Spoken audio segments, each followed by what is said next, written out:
The girl casually inserted 3 steel needles into the prince's head. To everyone's shock, the prince, who had been paralyzed for years, miraculously stood up. This scene stunned everyone around. It turned out the girl was the legitimate daughter of the William family, but she was framed by the malicious second wife, who falsely accused her mother of having an affair with a servant, and even heartlessly drowned the girl's mother. The young girl witnessed everything with her own eyes, before being knocked unconscious and thrown off a cliff, because only the legitimate daughter of the William family was deemed worthy of marrying the prince. However, 12 years later, the girl not only survived, but had become a miraculous healer who saved lives. One day, her master brought her the prince's marriage contract. He said that the girl's medical skills had reached perfection, and it was time for her to descend the mountain and take back her life. Reluctantly, the girl bid her master farewell. Upon reaching the foot of the mountain, she encountered an elderly lady calling for help. The girl hurriedly approached to take her pulse, and discovered it was an asthma attack. She immediately took out silver needles to treat her. To her surprise, the elderly lady was actually her future mother-in-law. The lady, seeing how kind the girl was, decided to let her marry her son. However, the girl explained that she was already betrothed, and politely said goodbye to the lady. At this moment, the scheming younger sister was in the middle of applying makeup. Excited about her upcoming marriage to the prince,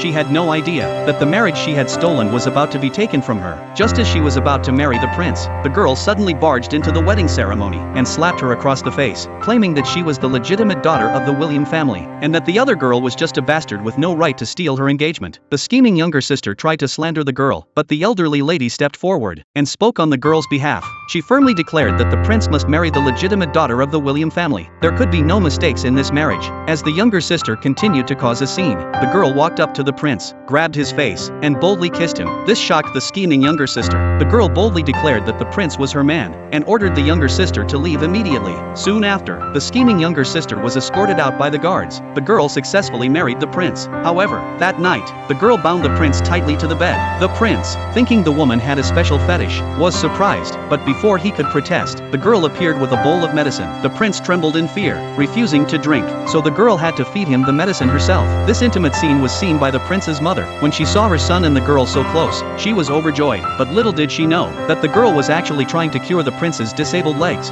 She had made a deal with the prince that if she could heal his legs within 3 months, she would divorce him. The prince, suspecting the woman had some ulterior motive, agreed to the deal, deciding to see what tricks she had up her sleeve. Meanwhile, the scheming younger sister, now expelled from the royal residence, was plotting her revenge and preparing to get back at the girl.